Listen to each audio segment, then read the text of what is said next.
Welcome to the Ergo2go podcast, brought to you by the Back School and Ability on Demand. I'm your host, Matt Jeffs. We bring you interesting people from the world of ergonomics, on-site injury prevention, health, safety, well-being, and a whole lot more. Don't forget to subscribe below and click on the little bell in the upper right-hand corner to get the latest on the fields of ergonomics, health and safety, risk management, human resources, and healthcare, right here on the Ergo2go podcast. Today's guest on the Ergo2go podcast is an esteemed member of the Back School faculty. I want to welcome Mark Woodward. Mark, how are you today? I'm great. Thanks, Jeff. Thanks for the opportunity to be with you guys today. It's very good to have you, and you have an interesting background, and also a part of our faculty. You fill a very important role in the environmental health and safety realm. So I thought it'd be good if we started with a little backstory, a little background of who you are and where you came from. And then we'll, in later segments, we'll get into what's going on more currently and what we see for the future. So for those who may not realize it, you've got a background in safety management and then a master's in education. Can you tell us a little bit about what drew a young man to those two areas? Well, I originally was really into ambulance work and fire department work. I was a paid firefighter for a while. I've been a card-carrying EMT for 19, almost 20 years. Did that all through college, and got originally into that world. And but I got my bachelor's degree in safety management through University of Central Missouri, and I just felt, even on duty, that I wanted to, just help more people, help the organizations I worked for. So I did a lot of safety plans and safety training. I did a lot of fire department training, and just thought I wanted to get more into the safety world and kind of get out of the fire department world. Thought it would be a new challenge. So I literally drove around in my pickup truck in 1998, 99, and drove around with resumes. And I drove anywhere I thought I might want to work, and I handed a resume to a trucking company. And 2 weeks later, I got the call from the president of the company. He called and said, we need some help. Our safety director needs some help. And, you look like a guy that might be able to help us out, some trucks, that kind of thing. So I started.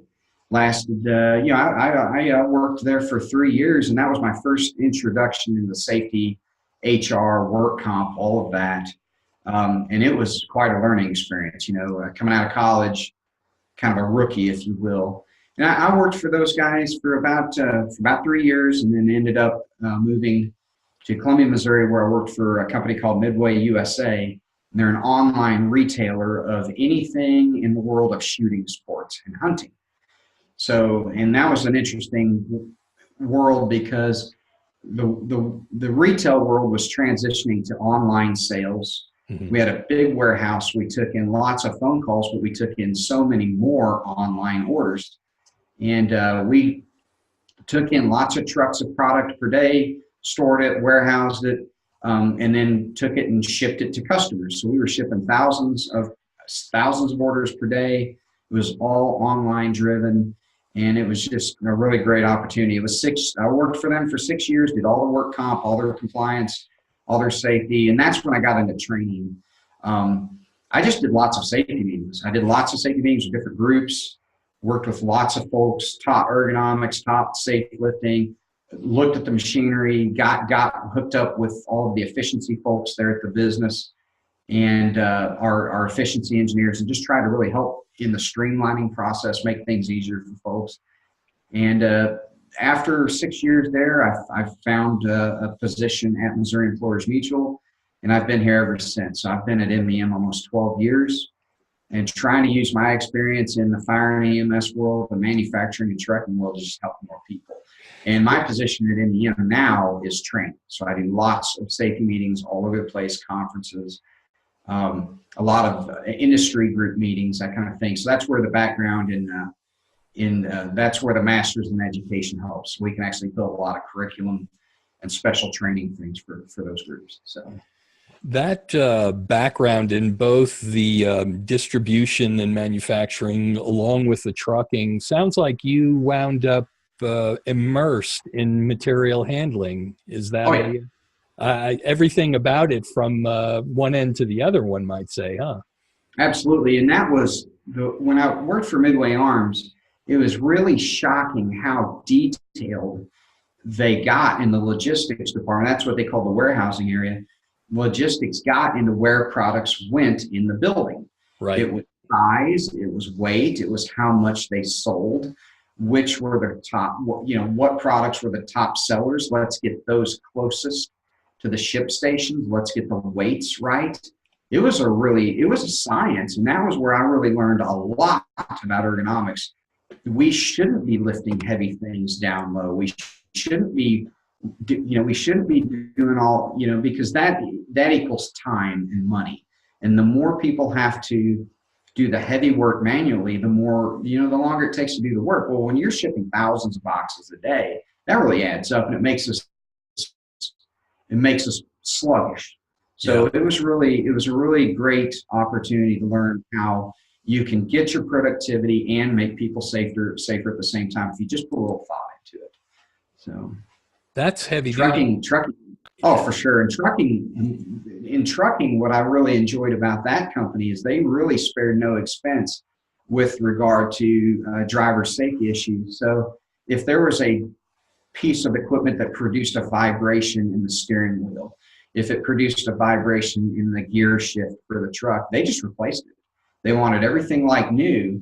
And they understood that equipment that got wear on it, equipment that was difficult to physically manipulate, it had to go because it was going to result in a $60,000 work comp claim. So those two sort of methods that those companies used really taught me a lot. And that was heavy investment in making sure things are right and maintained well, and then taking a little time to study what your people are actually doing and moving around.